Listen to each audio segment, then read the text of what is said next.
ਕਿ ਖਾਸ ਖਬਰਾਂ ਨੂੰ ਲੈ ਕੇ ਚਰਚਾ ਕਰਨ ਦੇ ਲਈ ਜੁੜ ਚੁੱਕੇ ਨੇ ਪੰਜਾਬ ਤੋਂ ਪੱਤਰਕਾਰ ਦੀਪਕ ਸ਼ਰਮਾ ਚਨਾਰਥਲ ਜੀ। ਸ਼ਰਮਾ ਜੀ, ਸਤਿ ਸ਼੍ਰੀ ਅਕਾਲ। ਸਵਾਗਤ ਹੈ ਜੀ ਪੰਜਾਬੀ ਰੇਡੀਓ USA ਤੇ। ਸਤਿ ਸ਼੍ਰੀ ਅਕਾਲ ਪ੍ਰਵੀਨ ਜੀ, ਸਾਰੇ ਦਰਸ਼ਕਾਂ ਨੂੰ, ਸਾਰੇ ਸਰੋਤਿਆਂ ਨੂੰ ਮੇਰੀ ਪਿਆਰ ਭਰੀ ਸਤਿ ਸ਼੍ਰੀ ਅਕਾਲ ਜੀ। ਕੀ ਅਹਿਮ ਤੇ ਕੀ ਖਾਸ ਖਬਰਾਂ ਨੂੰ ਲੈ ਕੇ ਚਰਚਾ ਕਰਨ ਤੋਂ ਪਹਿਲਾਂ ਆਪਣੇ ਨਾਲ ਆਪਾਂ ਗੱਲਬਾਤ ਕਰਨ ਤੋਂ ਪਹਿਲਾਂ ਧੰਨਵਾਦ ਕਰਦੇ ਚੱਲੀਏ ਸਪਾਂਸਰਸ ਦਾ, ਜਿਹੜੇ ਜ਼ਰੀਆ ਬਣਦੇ ਨੇ ਇਹਨਾਂ ਪ੍ਰੋਗਰਾਮਾਂ ਨੂੰ ਤੁਹਾਡੇ ਤੱਕ ਪਹੁੰਚਾਉਣ ਦੇ ਲਈ। ਖਾਲਸਾ ਇੰਸ਼ੋਰੈਂਸ ਏਜੰਸੀ ਵਾਲੇ, ਜਿਨ੍ਹਾਂ ਤੋਂ ਤੁਸੀਂ ਹਰ ਤਰੀਕੇ ਦੀ ਇੰਸ਼ੋਰੈਂਸ ਲੈ ਸਕਦੇ ਹੋ। ਇੰਸ਼ੋਰੈਂਸ ਬਾਰੇ ਪਤਾ ਕਰਨ ਦੇ ਲਈ ਇਹਨਾਂ ਦਾ ਨੰਬਰ ਹੈ 408272 2500। ਇਹ 1992 ਤੋਂ ਲਗਾਤਾਰ ਇੰਸ਼ੋਰੈਂਸ ਬਿਜ਼ਨਸ ਦੇ ਵਿੱਚ ਸ਼ਾਨਦਾਰ ਸੇਵਾਵਾਂ ਦੇ ਰਹੇ ਨੇ ਤੇ ਅਮਰੀਕਾ ਭਰ ਦੇ ਵਿੱਚ ਇੰਸ਼ੋਰੈਂਸ ਕਰਦੇ ਨੇ। ਅੱਜ ਹੀ ਕਾਲ ਕਰੋ 408272 2500 ਤੇ। ਟਰਕੀਅਨ ਇਮੀਗ੍ਰੇਸ਼ਨ ਲਾ ਫਰਮ ਵਾਲੇ ਜੇ ਟਰਕੀਅਨ ਆ ਟੋਨੀ ਟਰਕੀਅਨ ਦੇ ਨਾਲ ਤੁਸੀਂ US ਇਮੀਗ੍ਰੇਸ਼ਨ ਬਾਬਤ ਕੋਈ ਵੀ ਸਲਾਹ ਕਰਨੀ ਹੈ, ਕੋਈ ਵੀ ਸਵਾਲ ਪੁੱਛਣਾ, ਤੇ ਇਹਨਾਂ ਦਾ ਨੰਬਰ ਹੈ 4159090503। ਗੁਰਦੀਪ ਸਿੰਘ ਬਿਰਦੀ ਕਲੋਵਿਸ, ਸਤਨਾਮ ਸਿੰਘ ਸ਼ੇਰਗਿੱਲ ਸਿਲਮਾ, ਵਿਸਲਾ ਫੈਮਿਲੀ, ਕਾਬਲ ਸਿੰਘ ਫ੍ਰਿਜ਼ਨੋ, ਮਨਦੀਪ ਸਿੰਘ, ਸੰਦੀਪ ਕੌਰ ਸੈਨਹੋਜ਼ੇ, ਗੁਰਪਾਲ ਸਿੰਘ ਸੈਕਰਾਮੈਂਟੋ, ਸਰਬਜੀਤ ਸਿੰਘ ਸ਼ੁਕਰ ਟਰਲਕ ਤੇ ਕਮਲਜੀਤ ਸਿੰਘ ਮੱਖਣ ਦੌਲਤਪੁਰੀਆ ਸੈਂਟਰਲ ਵੈਲੀ ਤੋਂ। ਇਹਨਾਂ ਸਾਰੇ ਹੀ ਸਪਾਂਸਰਸ ਦਾ ਬਹੁਤ ਬਹੁਤ ਧੰਨਵਾਦ। ਤੇ ਜੇਕਰ ਤੁਸੀਂ ਵੀ ਪੰਜਾਬੀ ਰੇਡੀਓ USA ਦੇ ਇਹਨਾਂ ਪ੍ਰੋਗਰਾਮਾਂ ਨੂੰ ਸਪਾਂਸਰ ਕਰਨਾ ਚਾਹੁੰਦੇ ਹੋ ਤਾਂ ਸਟੂਡੀਓ ਦਾ ਨੰਬਰ ਹੈ 408272 5200। ਅੱਜ ਦਾ ਇੱਕ ਖਬਰ ਤੇ ਨਜ਼ਰ ਪ੍ਰੋਗਰਾਮ ਸਾਲ 2024 ਦੀ 5 ਜੂਨ ਦਾ ਪ੍ਰੋਗਰਾਮ ਹੈ ਤੇ ਦਿਨ ਅੱਜ ਬੁੱਧਵਾਰ ਹੈ। ਸ਼ਰਮਾ ਜੀ, ਖਬਰਾਂ ਦੇ ਵੱਲ ਆਈਏ। ਸ਼ੁਰੂਆਤ ਕਰੀਏ ਆਪਾਂ ਹੁਣ ਤੱਕ ਦੀਆਂ ਜਿਹੜੀਆਂ ਸਾਡੀਆਂ ਚਰਚਿਤ ਖਬਰਾਂ ਸੀਗੀਆਂ। ਮੋਦੀ ਸਾਹਿਬ ਕਹਿੰਦੇ ਉੱਥੇ ਪ੍ਰਧਾਨ ਮੰਤਰੀ ਗੱਠਜੋੜ ਦੀਆਂ ਬੈਠਕਾਂ ਦਾ ਦੌਰ ਜਾਰੀ ਹੈ ਤੇ ਮੋਦੀ ਸਾਹਿਬ ਪ੍ਰਧਾਨ ਮੰਤਰੀ ਬਣੇ ਰਹਿਣਗੇ ਜੀ। ਨਹੀਂ, ਦੇਖੋ, ਇਹ ਤਾਂ ਨਹੀਂ ਕਹਿ ਸਕਦੇ ਕਿ ਪ੍ਰਧਾਨ ਮੰਤਰੀ ਬਣੇ ਰਹਿਣਗੇ, ਪਰ NDA ਗੱਠਜੋੜ ਦੇ ਲੀਡਰ ਜ਼ਰੂਰ ਚੁਣ ਲਏ ਗਏ ਨੇ। ਜੀ। ਸੋ ਇਸ ਲਈ ਲੀਡਰ ਚੁਣੇ ਜਾਣ ਤੋਂ ਇਹ ਸੰਭਾਵਨਾ ਬਿਲਕੁਲ ਤੁਹਾਡੀ ਗੱਲ ਦਰੁਸਤ ਹੈ। ਇੱਕ ਨਾਲ ਇਹ ਬਣ ਗਿਆ ਕਿ ਲੈ ਵੀ NDA ਵੱਲੋਂ ਮਤਲਬ ਪ੍ਰਧਾਨ ਮੰਤਰੀ ਦੇ ਉਮੀਦਵਾਰ ਹੁਣ ਸਦਾ ਨਰਿੰਦਰ ਮੋਦੀ ਹੀ ਹੋਣ। ਬਿਲਕੁਲ ਜੀ, ਅੱਜ ਦਿੱਲੀ ਦੇ ਵਿੱਚ ਪੂਰਾ ਦਿਨ ਪ੍ਰਵੀਨ ਜੀ ਬੈਠਕਾਂ ਦਾ ਦੌਰ ਰਿਹਾ। ਇੱਕ ਪਾਸੇ NDA ਨੇ ਆਪਣੇ ਸਹਿਯੋਗੀ ਦਲਾਂ ਦੇ ਨਾਲ ਬੈਠਕ ਕੀਤੀ, ਮਤਲਬ NDA ਦੇ ਸਾਰੇ ਦਲਾਂ ਨੇ ਆਪਸ ਵਿੱਚ ਬੈਠਕ ਕੀਤੀ। ਸੋ ਦੂਸਰੇ ਪਾਸੇ ਇੰਡੀਆ ਗੱਠਜੋੜ ਨੇ ਵੀ ਅੱਜ ਬੈਠਕ ਕੀਤੀ। ਸੋ ਦਿੱਲੀ ਦੇ ਵਿੱਚ ਅੱਜ ਨਜ਼ਾਰਾ ਦੇਖਣ ਵਾਲਾ ਇਹ ਸੀਗਾ ਕਿ ਦਿੱਲੀ ਦੀ ਏਅਰਪੋਰਟ ਤੇ ਜਦੋਂ ਬਿਹਾਰ ਦੇ 2 ਲੀਡਰ ਉਤਰੇ ਤਾਂ ਇੱਕੋ ਜਹਾਜ਼ 'ਚ ਉਤਰੇ ਤੇ ਕਹਿੰਦੇ ਕਿ ਇੱਥੋਂ ਤੱਕ ਇੱਕ ਸੀਟ ਤੇ ਵੀ ਬੈਠ ਕੇ ਆਏ, ਤੇਜਸਵੀ ਯਾਦਵ ਤੇ ਨਿਤੀਸ਼ ਕੁਮਾਰ ਹੋਰੀ। ਤੇ ਉਧਰ ਸੋਸ਼ਲ ਮੀਡੀਆ ਦੇ ਉੱਤੇ ਅੱਜ ਦਿਨ ਭਰ ਇਹ ਗੱਲ ਟਰੋਲ ਹੁੰਦੀ ਰਹੀ ਕਿ ਪਲਟੂ ਚਾਚਾ ਜੀ ਇੱਕ ਵਾਰ ਹੋਰ ਪਲਟ ਜਾਓ ਨਾ। ਅਸਲ 'ਚ 10 ਸਾਲਾਂ 'ਚ 4 ਵਾਰ ਨਿਤੀਸ਼ ਪਾਲਾ ਬਦਲ ਚੁੱਕੇ ਨੇ। ਕਦੇ ਮਹਾਗਠਬੰਧਨ, ਕਦੇ NDA, ਕਦੇ ਮਹਾਗਠਬੰਧਨ, ਕਦੇ NDA। ਇਸ ਲਈ ਇਸ ਵਾਰ ਫਿਰ ਇੱਕ ਧਿਰ ਹੈ ਜਿਹੜੀ NDA ਦੇ ਨਾਲ, ਉਹ ਕਹਿੰਦੀ ਹੈ ਕਿ ਨਿਤੀਸ਼ ਹੁਣ ਪਾਲਾ ਨਾ ਬਦਲੇ। ਇੱਕ ਧਿਰ ਉਹ ਹੈ ਜਿਹੜੀ ਇੰਡੀਆ ਗੱਠਜੋੜ ਦੇ ਨਾਲ, ਉਹ ਕਹਿੰਦੀ ਹੈ ਹੁਣ ਪਾਲਾ ਬਦਲੇ। ਜਦੋਂ ਕਿ ਇੰਡੀਆ ਗੱਠਜੋੜ ਦਾ ਮੂੰਹ ਮਹਾਂਦਰਾ ਬਣਾਉਣ ਵਾਲੇ ਨਿਤੀਸ਼ ਕੁਮਾਰ ਨੇ। ਜੀ ਬਿਲਕੁਲ। ਪਰ ਜਦੋਂ ਉਹਨਾਂ ਦੇ ਉੱਤੇ ਪ੍ਰਧਾਨ ਮੰਤਰੀ ਵਾਲਾ ਗਣੂਆ ਨਹੀਂ ਪਿਆ ਉਮੀਦਵਾਰੀ ਦਾ, ਫਿਰ ਉਹ ਪਾਲਾ ਬਦਲ ਗਏ ਸੀ। ਸੋ ਹੁਣ ਵੀ ਮਤਲਬ ਲੰਘੇ ਕੱਲ ਵੀ ਮੈਂ ਦੇਖ ਰਿਹਾ ਸੀਗਾ ਇੱਕ ਪ੍ਰੈਸ ਕਾਨਫਰੰਸ ਇੰਡੀਆ ਗੱਠਜੋੜ ਵੱਲੋਂ ਕੀਤੀ ਜਾਂਦੀ ਹੈ, ਜਿਸ 'ਚ ਰਾਹੁਲ ਗਾਂਧੀ ਕਹਿੰਦੇ ਨੇ ਕਿ ਜੇ ਨਿਤੀਸ਼ ਜੀ ਇੱਧਰ ਆਉਂਦੇ ਨੇ ਤਾਂ ਉਹਨਾਂ ਲਈ ਡਿਪਟੀ ਪ੍ਰਧਾਨ ਮੰਤਰੀ ਦਾ ਉਹਦਾ ਸਾਡੇ ਕੋਲ ਹੈਗਾ। ਸੋ ਇਸ ਤਰ੍ਹਾਂ ਨਾਲ ਇੱਕ ਮਤਲਬ ਕਿ ਉਹਨਾਂ ਨੇ ਇੱਕ ਇਹ ਵੀ ਕੋਸ਼ਿਸ਼ ਕੀਤੀ ਕਿ ਤੁਹਾਨੂੰ ਵੱਡਾ ਅਹੁਦਾ ਦੇਵਾਂਗੇ, ਪਰ ਨਾਲ ਇਹ ਵੀ ਦੱਸਤਾ ਕਿ ਤੁਹਾਨੂੰ ਪ੍ਰਧਾਨ ਮੰਤਰੀ ਨਹੀਂ ਬਣਾਵਾਂਗੇ, ਹੈ ਨਾ। ਸੋ ਦੂਸਰੇ ਪਾਸੇ ਅੱਜ ਜੇਕਰ ਆਪਾਂ ਹੁਣ ਅੱਜ ਦੀਆਂ ਬੈਠਕਾਂ ਦੀ ਗੱਲ ਕਰੀਏ ਤਾਂ 15 ਦਲ, ਮਤਲਬ ਭਾਜਪਾ ਸਣੇ 15 ਦਲ NDA ਦੀ ਬੈਠਕ ਵਿੱਚ ਹਾਜ਼ਰ ਹੋਏ, ਜਿਨ੍ਹਾਂ 'ਚ 21 ਲੀਡਰ ਸੀ। ਮਤਲਬ ਇਹਦਾ ਮਤਲਬ ਭਾਜਪਾ ਦੇ ਵੱਧ ਲੀਡਰ ਹੋਣਗੇ, 1-2 ਪਾਰਟੀਆਂ ਦੇ ਹੋਰ 1-2 ਲੀਡਰ ਹੋਣਗੇ, ਨਹੀਂ ਤਾਂ 21 ਲੀਡਰ ਸੀਗਾ, ਹਨਾ।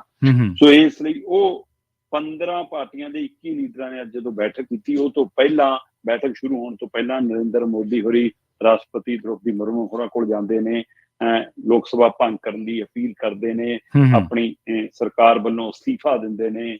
ਸੋ ਇਸ ਤੋਂ ਬਾਅਦ ਫਿਰ ਰਾਸ਼ਟਰਪਤੀ ਹੋਰੀ ਲੋਕ ਸਭਾ ਨੂੰ ਭੰਗ ਕਰ ਦਿੰਦੇ ਨੇ ਤੇ ਇੱਧਰ NDA ਦੀ ਬੈਠਕ ਦੇ ਵਿੱਚ 21 ਲੀਡਰਾਂ ਵੱਲੋਂ ਆਪਣਾ ਲੀਡਰ ਨਰਿੰਦਰ ਮੋਦੀ ਚੁਣ ਲਿਆ ਜਾਂਦਾ ਹੈ। ਸੋ ਬੇਸ਼ੱਕ ਅਜੇ ਵੀ ਇਹ ਚਰਚਾਵਾਂ ਨੇ ਕਿ ਨਿਤੀਸ਼ ਹੋਰਾਂ ਨੂੰ, ਚੰਦਰਬਾਬੂ ਨਾਇਡੂ ਹੋਰਾਂ ਨੂੰ ਵੱਡਾ ਮਾਣ-ਤਾਣ ਦੇ ਕੇ NDA ਦੇ ਵਿੱਚ ਰੱਖਣ ਦੀਆਂ ਕੋਸ਼ਿਸ਼ਾਂ ਹੋ ਰਹੀਆਂ ਨੇ, ਕਿਉਂਕਿ ਇਸ ਬੈਠਕ ਦੇ ਵਿੱਚ ਇੱਕ ਪ੍ਰੋਗਰਾਮ ਤੈਅ ਹੋਇਆ ਜੀ। ਉਹ ਪ੍ਰੋਗਰਾਮ ਇਹ ਤੈਅ ਹੋਇਆ ਕਿ ਅਚੇਚੇ ਤੌਰ ਤੇ ਉੱਤੇ ਇਹ ਮੋਦੀ ਹੋਰਾਂ ਦੇ ਮਤਲਬ ਨਿਰਦੇਸ਼ ਕਹਿ ਲਓ, ਹੁਕਮ ਕਹਿ ਲਓ ਕਿ ਅਮਿਤ ਸ਼ਾਹ ਜੀ ਔਰ JP ਨੱਡਾ ਜੀ, ਤੁਸੀਂ ਸਹਿਯੋਗੀ ਦਲਾਂ ਦੇ ਨਾਲ ਸਰਕਾਰ ਦੀ ਰੂਪ-ਰੇਖਾ ਤੇ ਚਰਚਾ ਤੁਸੀਂ ਕਰੋਗੇ, ਤਾਲਮੇਲ ਤੁਸੀਂ ਕਰੋਗੇ, ਪਾਰਟੀ ਟੂ ਪਾਰਟੀ ਬੈਠਕਾਂ ਤੁਸੀਂ ਉਹਨਾਂ ਨਾਲ ਕਰਕੇ, ਕਿਉਂਕਿ ਸੰਭਾਵਨਾ ਹੈ ਪ੍ਰਵੀਨ ਜੀ ਕਿ 7 ਜੂਨ ਨੂੰ, ਮਤਲਬ ਕੱਲ ਦਾ ਦਿਨ ਵਿਚਾਲੇ ਆ, ਪਰਸੋਂ ਨੂੰ 7 ਜੂਨ ਨੂੰ ਭਾਜਪਾ ਦੁਬਾਰਾ ਬੈਠਕ ਕਰਕੇ ਫਿਰ NDA ਦੀ ਬੈਠਕ ਕਰਕੇ ਉਸ ਤੋਂ ਬਾਅਦ ਫਿਰ ਉਹ ਸਰਕਾਰ ਬਣਾਉਣ ਦਾ ਦਾਅਵਾ ਪੇਸ਼ ਕਰਨ ਰਾਸ਼ਟਰਪਤੀ ਕੋਲ ਜਾ ਸਕਦੀ ਹੈ। ਸੋ ਇਸ ਲਈ ਕੱਲ ਦਾ ਦਿਨ ਤੇ ਪਰਸੋਂ ਦੀ ਸਵੇਰ, ਉਸ ਦੌਰਾਨ JP ਨੱਡਾ ਔਰ ਅਮਿਤ ਸ਼ਾਹ ਨੂੰ ਇਹ ਜ਼ਿੰਮੇਵਾਰੀ ਸੌਂਪੀ ਗਈ ਹੈ ਕਿ ਤੁਸੀਂ ਸਹਿਯੋਗੀ ਦਲਾਂ ਦੇ ਨਾਲ ਸਰਕਾਰ ਦੀ ਰੂਪਰੇਖਾ ਕੀ ਹੋਵੇ ਉਹਦੇ ਬਾਰੇ ਤੁਸੀਂ ਫੈਸਲਾ ਕਰਨਾ, ਤੁਸੀਂ ਉਹਨਾਂ ਨਾਲ ਰੂਪਰੇਖਾ ਤੈਅ ਕਰਨੀ। ਹੁਣ ਰੂਪਰੇਖਾ ਤੈਅ ਕੀ ਕਰਨੀ ਹੁੰਦੀ ਹੈ ਮੈਨੂੰ ਦੱਸੋ।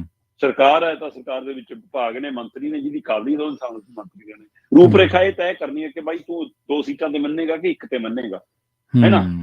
ਤੈਨੂੰ ਮਨਾਉਣਾ, ਸਮਝਾਉਣਾ, ਪਟਾਉਣਾ, ਤੂੰ ਇੱਥੇ ਹੀ ਮੰਨਣਾ ਕਿ ਤੈਨੂੰ ਵਿਧਾਨ ਸਭਾ ਚ ਵੀ ਕੀ ਅਹੁਦਾ ਦਈਏ, ਹੈ ਨਾ, ਇੱਥੇ ਘੱਟ ਲੈ ਕੇ ਤੈਨੂੰ ਸੂਬੇ ਚ ਵੱਧ ਦੇ ਦਈਏ, ਅਗਲੀ ਚੋਣਾਂ ਚ ਤੁਹਾਨੂੰ ਐਂ ਕਰ ਦਾਂਗੇ, ਇਸ ਵਾਰ ਤੁਸੀਂ MPO ਬਣੇ ਰਹੋ। ਸੋ ਇਸ ਲਈ ਸਾਰੀਆਂ ਪਾਰਟੀਆਂ ਨੂੰ ਚੋਗਾ ਪਾਉਣ ਦਾ ਕੰਮ ਅਮਿਤ ਸ਼ਾਹ ਤੇ JP ਨੱਡਾ ਦੇ ਹਿੱਸੇ ਆਇਆ।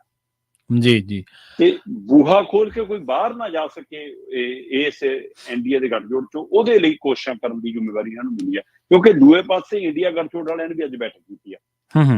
ਅੱਜ ਇੰਡੀਆ ਗੱਠਜੋੜ ਦੀ ਬੈਠਕ ਬਕਾਇਦਾ ਫਿਰ ਜਿਵੇਂ ਇੱਧਰ ਨਰਿੰਦਰ ਮੋਦੀ ਦੇ ਘਰੇ ਹੋਈ ਆ ਤੇ ਉਧਰ ਕਾਂਗਰਸ ਦੇ ਪ੍ਰਧਾਨ ਖੜਗੇ ਦੇ ਘਰੇ ਹੋਈ ਹੈ ਜੀ। ਸੋ ਖੜਗੇ ਦੇ ਘਰੇ ਵੀ ਅੱਜ ਉਸੇ ਤਰ੍ਹਾਂ ਉਹਨਾਂ ਦੇ ਸਹਿਯੋਗੀ ਦਲ ਦੀਆਂ 19 ਪਾਰਟੀਆਂ ਦੇ 33 ਲੀਡਰ ਜੁੜੇ। ਸੋ 33 ਲੀਡਰਾਂ ਦੇ ਵਿੱਚ ਮਤਲਬ ਕਿ ਇਹ ਤੈਅ ਹੋਇਆ ਕਿ ਆਪਾਂ ਮਤਲਬ ਫਾਂਸੀਵਾਦੀ ਸਰਕਾਰ ਦੀ ਜੇ ਬਣਦੀ ਵੀ ਹੈ, ਕਿਉਂਕਿ NDA ਕੋਲ ਬਹੁਮਤ ਹੈ, ਜੇ ਭਾਜਪਾ ਕੋਲ ਨਹੀਂ ਹੈ ਤਾਂ NDA ਕੋਲ ਤਾਂ ਬਹੁਮਤ ਹੈ, ਜਦੋਂ ਕਿ ਇੰਡੀਆ ਗੱਠਜੋੜ ਕੋਲ ਬਹੁਮਤ ਨਹੀਂ ਹੈ।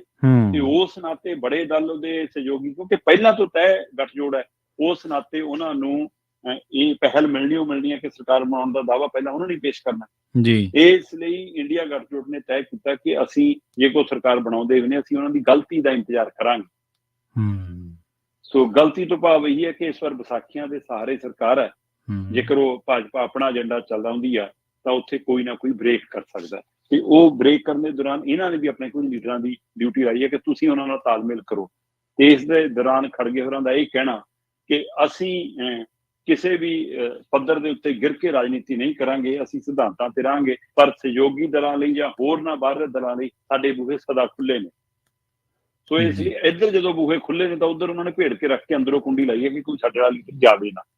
ਸੋ ਜਦੋਂ ਕਿ ਸਭ ਦੀ ਨਜ਼ਰ, ਕਿਉਂਕਿ ਸਾਰਿਆਂ ਨੂੰ ਪਤਾ ਕਿ ਅਸਲੀ ਮਸਲਾ ਜਨਤਾ ਦਲ ਯੂਨਾਈਟਿਡ ਦਾ ਤੇ ਉਹਨਾਂ ਦਾ TDP ਦਾ ਹੀ ਹੈ, ਕਿਉਂਕਿ TDP ਕੋਲ ਤੇ ਜਨਤਾ ਦਲ ਯੂਨਾਈਟਿਡ ਕੋਲ ਹੀ ਸਭ ਤੋਂ ਵੱਧ ਲੀਡਰ ਨੇ। TDP ਕੋਲ 16 ਨੇ ਤੇ ਜਨਤਾ ਦਲ ਯੂਨਾਈਟਿਡ ਕੋਲ 12 ਨੇ। ਸੋ ਨਤੀਸ਼ ਔਰ ਚੰਦਰ ਬਾਬੂ ਨਾਇਡੂ ਤੇ ਹੀ ਨਜ਼ਰ ਹੈ। ਔਰ ਇਹ ਦੋਵੇਂ ਪਿਛਲੇ ਦਿਨਾਂ ਦੇ ਆਪਣੇ ਵਿਵਹਾਰ ਦੇ ਹਵਾਲੇ ਨਾਲ, ਆਪਣੀ ਸ਼ੈਲੀ ਦੇ ਹਵਾਲੇ ਨਾਲ, ਆਪਣੀ ਤਰ੍ਹਾਂ ਦੀ ਪੱਧਰ ਦੀ ਰਾਜਨੀਤੀ ਦੇ ਹਵਾਲੇ ਨਾਲ ਭਾਜਪਾ ਦੇ ਕੋਟੇ 'ਚ ਫਿੱਟ ਨਹੀਂ ਬੈਠਦੇ। ਪਰ ਰਾਜਨੀਤਿਕ ਲਾਲਸਾਵਾਂ, ਜਿਵੇਂ ਅਕਾਲੀ ਦਲ ਤੇ ਭਾਜਪਾ ਦਾ ਕੋਈ ਸਿਧਾਂਤ, ਕੋਈ ਵਿਚਾਰ, ਕੋਈ ਸੱਭਿਆਚਾਰ ਮੇਲ ਨਹੀਂ ਖਾਂਦਾ, ਪਰ ਲਾਲਸਾਵਾਂ ਤੁਹਾਨੂੰ ਕਿਵੇਂ ਲੰਮਾ ਸਮਾਂ ਨਾਲ ਰੱਖਦੀਆਂ ਨੇ, ਉਸੇ ਤਰ੍ਹਾਂ ਦੀ ਇਹ ਲਾਲਸਾ ਇੱਥੇ ਵੀ ਪਲਦੀ ਤੇ ਫਲਦੀ ਨਜ਼ਰ ਆ ਰਹੀ ਹੈ। ਸੋ ਦੇਖਦੇ ਹਾਂ ਜੀ ਕਿ ਕੀ ਹੁੰਦਾ। ਪਰ ਫਿਲਹਾਲ ਦੋਵੇਂ ਧਿਰਾਂ ਨੇ ਆਪਣੀ ਆਪਣੀ ਰਾਜਨੀਤੀ ਘੜੀ ਆ ਤੇ ਖੜਗੇ ਹੋਰੀ ਕਹਿੰਦੇ ਕਿ ਜੇ ਸਾਰਾ ਕੁਛ ਇਹ ਮੀਡੀਆ 'ਚ ਦੱਸ ਦੇਣਾ ਫਿਰ ਅੰਦਰੂਨੀ ਸਾਡਾ ਵਿਚਾਰਧਾਰਾ ਕੀ ਰਹੇਗੀ ਜਾਂ ਅੰਦਰੂਨੀ ਸਾਡੇ ਫੈਸਲੇ ਕੀ ਰਹੇਗੀ। ਇਸ ਲਈ ਮਤਲਬ ਕੁਛ ਅੰਦਰ ਨਾ ਅੰਦਰ ਇੰਡੀਆ ਗੱਠਜੋੜ ਵੀ ਕਿਸੇ ਨਾ ਕਿਸੇ ਦਾਚ ਹੈ, ਕਿਹਦੇ ਅੰਦਰ ਇੱਛਾ ਨਹੀਂ ਹੈਗੀ ਕਿ ਅਸੀਂ ਪ੍ਰਧਾਨ ਮੰਤਰੀ ਨਾ ਬਣੀਏ, ਸਾਡੀ ਸਰਕਾਰ ਨਾ ਬਣੇ। ਇਸ ਲਈ ਦੋਵੇਂ ਧਿਰਾਂ ਉਹਦੀ ਜੋੜ ਤੋੜ ਕਰਨ ਦੀਆਂ ਕੋਸ਼ਿਸ਼ਾਂ ਹੈਗੀਆਂ ਨੇ ਅਜੇ ਵੀ। ਦੇਖੋ ਸੱਤਾ ਤਾਂ ਦੇਖੋ ਪਿੰਡ ਦੀ ਕਿੰਨੇ ਕੁਛ ਕਰਾ ਦਿੰਦੀ ਹੈ, ਤਾਂ ਫਿਰ ਦੇਸ਼ ਦੀ ਹੈ।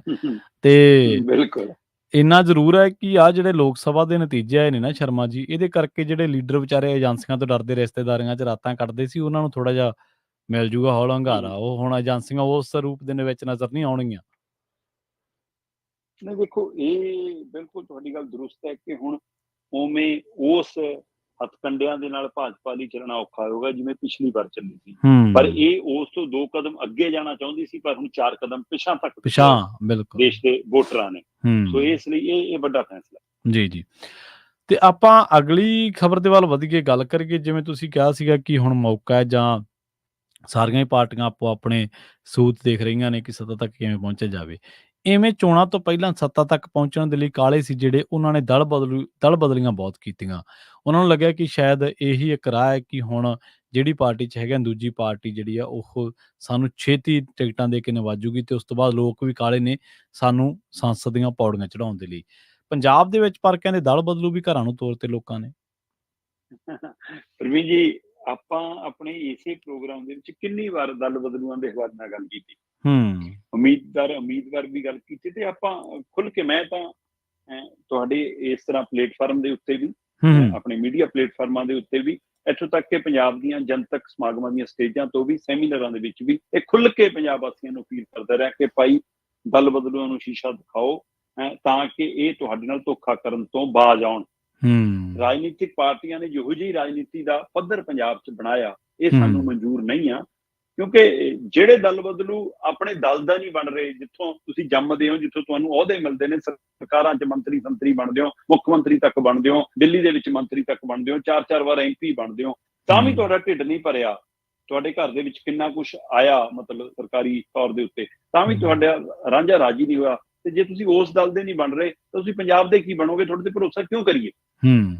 ਸੋ ਪੰਜਾਬ ਦੇ ਵਾਸੀਆਂ ਨੇ ਤੁਹਾਡੀ ਸਾਡੀ ਉਹ ਚਾਹੇ ਅਪੀਲ ਸੁਣੀ, ਚਾਹੇ ਲੋਕਾਂ ਨੇ ਆਪਣੀ ਮਨ ਦੀ ਆਵਾਜ਼ ਸੁਣੀ, ਜਾਂ ਪੰਜਾਬ ਉਸੇ ਸੁਰ 'ਚ ਅਸੀਂ ਗੱਲ ਕਰ ਸੀ, ਪੰਜਾਬ ਉਸੇ ਸੁਰ 'ਚ ਸੋਚ ਰਿਹਾ ਸੀ। ਸੋ ਪੰਜਾਬ ਦੇ ਵੋਟਰਾਂ ਨੇ ਇਸ ਵਾਰ ਦਲ ਬਦਲੂਆਂ ਨੂੰ ਮੂੰਹ ਨਹੀਂ ਲਾਇਆ, ਚਾਹੇ ਉਹ ਅਕਾਲੀਆਂ ਵਾਲੇ ਪਾਲੇ 'ਚੋਂ ਸੀ, ਚਾਹੇ ਉਹ ਭਾਜਪਾ ਵਾਲੇ ਪਾਲੇ 'ਚੋਂ ਸੀ, ਚਾਹੇ ਉਹ ਕਾਂਗਰਸ ਵਾਲੇ ਪਾਲੇ 'ਚੋਂ ਸੀ, ਚਾਹੇ ਉਹ ਆਮ ਆਦਮੀ ਪਾਰਟੀ ਵਾਲੇ ਪਾਲੇ 'ਚੋਂ ਸੀ। ਆਪਾਂ ਗੱਲ ਕਰਦੇ ਰਹੇ ਹਾਂ ਪ੍ਰਵੀਨ ਜੀ ਕਿ ਮੁੱਖ ਪਾਰਟੀਆਂ ਨੇ 12 ਦਲ ਬਦਲੂਆਂ ਨੂੰ ਟਿਕਟਾਂ ਦਿੱਤੀਆਂ, ਜਿਨ੍ਹਾਂ 'ਚੋਂ ਅੱਧੀਆਂ ਭਾਜਪਾ ਨੇ ਦਿੱਤੀਆਂ ਸੀ, 6 ਦਲ ਬਦਲੂਆਂ ਨੂੰ ਟਿਕਟ, 3 ਦਲ ਬਦਲੂਆਂ ਨੂੰ ਆਮ ਆਦਮੀ ਪਾਰਟੀ ਨੇ ਸੱਤਾਧਾਰੀ ਧਿਰ ਨੇ ਟਿਕਟ ਦਿੱਤੀ ਸੀ, 2 ਦਲ ਬਦਲੂ ਨੂੰ ਕਾਂਗਰਸ ਨੇ ਟਿਕਟ ਦਿੱਤੀ ਸੀ, ਔਰ 1 ਦਲ ਬਦਲੂ ਨੂੰ ਅਕਾਲੀ ਦਲ ਨੇ ਟਿਕਟ ਦਿੱਤੀ। ਇਹਨਾਂ 'ਚ 12 ਦਲ ਬਦਲੂ ਸੀ ਤੇ ਜਿੱਤੇ ਕਿੰਨੇ ਆ ਜੀ ਦਲ ਬਦਲੂ? 12 'ਚੋਂ 2, ਮਤਲਬ ਲੋਕਾਂ ਨੇ 10 ਦਲ ਬਦਲੂ ਹਰਾਤੇ। ਇਹ ਇੱਕ ਚੰਗਾ ਪੰਜਾਬ ਦੇ ਵੋਟਰਾਂ ਨੇ ਸੂਝ ਭਰਿਆ ਫੈਸਲਾ, ਮਤਲਬ ਤੈਅ ਕਰ ਲਿਆ ਕਿ ਆਪਾਂ ਦਲ ਬਦਲੂ ਨਹੀਂ ਜਿਤਾਉਣਾ। ਸੋ ਤੁਸੀਂ ਇਹ ਦੇਖੋ ਕਿ ਭਾਜਪਾ ਨੇ 6 ਦਲ ਬਦਲੂ ਉਮੀਦਵਾਰ ਲਿਆਂਦੇ। ਅਰਵਿੰਦ ਖੰਨਾ ਕਾਂਗਰਸ ਤੋਂ ਚੱਕ ਕੇ ਲਿਆਂਦਾ ਸੀ, ਸੁਸ਼ੀਲ ਕੁਮਾਰ ਰਿੰਕੂ ਕਾਂਗਰਸ ਤੋਂ ਹੋ ਕੇ ਆਪ 'ਚ ਆਇਆ ਸੀ, ਆਪ 'ਚ MP ਬਣ ਕੇ ਵੀ ਕੁਛ ਨਹੀਂ ਹੋਇਆ, ਅਗਲੀ ਵਾਰ ਟਿਕਟ ਫੇਰ ਮਿਲ ਗਈ ਸੀ ਤਾਂ ਵੀ ਕੁਛ ਨਹੀਂ ਹੋਇਆ, ਤੇ ਅਖੀਰ 'ਚ ਭਾਜਪਾ 'ਚ ਗਿਆ ਪਰ ਲੋਕਾਂ ਨੇ ਹਰਾਤਾ। ਪ੍ਰਨੀਤ ਕੌਰ, ਮਤਲਬ ਕਿੰਨਾ ਕੁਛ ਮਿਲਿਆ, ਘਰ ਵਾਲਾ 2 ਵਾਰ ਮੁੱਖ ਮੰਤਰੀ, ਆਪ 4 ਵਾਰ ਦੀ MP ਤੇ 1 ਵਾਰ ਦੀ ਵਿਦੇਸ਼ ਰਾਜ ਮੰਤਰੀ, ਹੈ ਨਾ, ਤੇ ਤਾਂ ਵੀ ਗੱਲ ਨਹੀਂ ਬਣੀ, ਤੇ ਪਟਿਆਲੇ ਤੋਂ ਭਾਜਪਾ ਦੀ ਟਿਕਟ ਤੇ ਚੋਣ ਲੜੀ ਤੇ ਹਾਰ ਗਈ ਬੀਬੀ। ਰਾਣਾ ਗੁਰਮੀਤ ਸੋਢੀ ਫਿਰੋਜ਼ਪੁਰ ਕਾਂਗਰਸ ਚੋਂ ਆਇਆ ਸੀ, ਭਾਜਪਾ ਵਾਲੇ ਪਾਲੇ 'ਚ ਫਿਰੋਜ਼ਪੁਰ ਤੋਂ ਲੋਕ ਸਭਾ ਦੀ ਚੋਣ ਲੜੀ, ਹਾਰ ਗਏ। ਪਰਮਪਾਲ ਕੌਰ ਸਿੱਧੂ, ਮਤਲਬ ਚਾਹੇ ਇਹ ਕਹਿਣ ਕਿ ਅਫਸਰਸ਼ਾਹੀ ਹੈ, ਪਰ ਸਾਨੂੰ ਪਤਾ ਅਕਾਲੀ ਪਰਿਵਾਰ ਤੋਂ ਸੀ, ਮਲੂਕੇ ਦਾ ਕਰੀਅਰ ਦਾਅ ਤੇ ਲੱਗ ਗਿਆ ਸਾਰਾ ਕੁਛ, ਹੈ ਨਾ। ਸੋ ਪਰ ਬੀਬੀ ਪਰਮਪਾਲ ਕੌਰ ਸਿੱਧੂ ਹਾਰ ਗਈ। ਰਵਨੀਤ ਸਿੰਘ ਬਿੱਟੂ, ਘਰ ਦੇ ਵਿੱਚ ਦਾਦਾ ਮੁੱਖ ਮੰਤਰੀ, ਭੂਆ ਵੀ ਸਰਕਾਰ 'ਚ, ਚਾਚਾ ਤਾਇਆ ਵੀ ਸਰਕਾਰ 'ਚ, ਚਾਚੇ ਦਾ ਮੁੰਡਾ ਵੀ, ਆਪ ਵੀ, ਕਿੰਨਾ ਕੁਛ ਮਿਲਿਆ, ਪਰ ਨਾ ਜੀ हम तो भाजपा में जाएंगे, तो लो जी फिर रवनीत सिंह बिट्टू। सो 6 उम्मीदवार भाजपा ने उतारे, अरविंद खन्ना ਨੂੰ ਸੰਗਰੂਰ ਤੋਂ ਉਤਾਰਿਆ, ਰਿੰਕੂ ਨੂੰ ਜਲੰਧਰ ਤੋਂ ਉਤਾਰਿਆ, ਪ੍ਰਨੀਤ ਕੌਰ ਨੂੰ ਪਟਿਆਲਾ ਤੋਂ ਉਤਾਰਿਆ, ਗੁਰਮੀਤ ਸੋਢੀ ਨੂੰ ਫਿਰੋਜ਼ਪੁਰ ਤੋਂ ਉਤਾਰਿਆ, ਪਰਮਪਾਲ ਨੂੰ ਬਠਿੰਡਾ ਤੋਂ ਉਤਾਰਿਆ, ਰਵਨੀਤ ਬਿੱਟੂ ਲੁਧਿਆਣਾ ਤੋਂ। 6 ਦੇ 6 ਹਾਰ ਗਏ। 6 ਦੇ 6 ਦਲ ਬਦਲੂ ਭਾਜਪਾ ਦੇ ਹਾਰੇ। 3 ਦਲ ਬਦਲੂ ਨੂੰ ਟਿਕਟ ਦਿੱਤੀ ਸੀ ਆਮ ਆਦਮੀ ਪਾਰਟੀ ਨੇ ਜੀ, ਤੇ 3 ਦੇ ਵਿੱਚੋਂ 1 ਹੀ ਜਿੱਤਿਆ। 2 ਦਲ ਬਦਲੂ ਆਮ ਆਦਮੀ ਪਾਰਟੀ ਦੇ ਵੀ ਹਾਰੇ। ਗੁਰਪ੍ਰੀਤ ਸਿੰਘ GP ਕਾਂਗਰਸ 'ਚ MLA ਬਣੇ, ਅਗਲੀ ਵਾਰ ਫਿਰ MLA ਦੀ ਟਿਕਟ ਮਿਲੀ, ਚੋਣ ਹਾਰੇ। ਕਹਿੰਦੇ ਜੀ ਚੰਨੀ ਨੇ ਜਾਣ ਕੇ ਭਰਾ ਖੜਾ ਕੀਤਾ, ਇਸ ਲਈ ਮੈਂ ਤਾਂ ਬਦਲਾ ਲੈਣਾ ਜੀ, ਮੈਂ ਤਾਂ ਇੱਧਰ ਚੱਲਿਆ, ਤੇ ਆਮ ਆਦਮੀ ਪਾਰਟੀ ਲਿਆਈ, ਟਿਕਟ ਦੇਤੀ, ਪਰ ਗੁਰਪ੍ਰੀਤ GP ਜਿੱਤ ਨਹੀਂ ਸਕੇ, ਗੁਰਪ੍ਰੀਤ GP ਹਾਰ ਗਏ। ਪਵਨ ਕੁਮਾਰ ਟੀਨੂ ਬਸਪਾ ਤੋਂ ਰਾਜਨੀਤੀ ਸ਼ੁਰੂ ਕਰਕੇ ਅਕਾਲੀ ਦਲ 'ਚ ਆਏ, ਤੇ ਅਕਾਲੀ ਦਲ ਦੇ ਵਿੱਚ ਬਣਦਾ ਮਾਨਤਾ ਨੂੰ ਵੀ ਮਿਲਿਆ, MLA ਵੀ ਬਣੇ, ਤੇ ਪਰ ਨਹੀਂ ਜੀ, ਤੇ ਫਿਰ ਇੱਧਰ ਆਏ ਆਮ ਆਦਮੀ ਪਾਰਟੀ 'ਚ, ਤੇ ਚੰਗਾ ਗਹਿਗਾ 'ਚ ਮੁਕਾਬਲੇ 'ਚ ਵੀ ਆਏ, ਪਰ ਸੀਟ ਨਹੀਂ ਜਿੱਤ ਸਕੇ। ਸੋ ਜਲੰਧਰ ਤੋਂ ਪਵਨ ਕੁਮਾਰ ਟੀਨੂ ਤੇ ਗੁਰਪ੍ਰੀਤ GP ਫਤਿਹਗੜ੍ਹ ਸਾਹਿਬ ਤੋਂ, ਦੋਵਾਂ ਦੇ ਹਿੱਸੇ ਹਾਰ ਆਈ।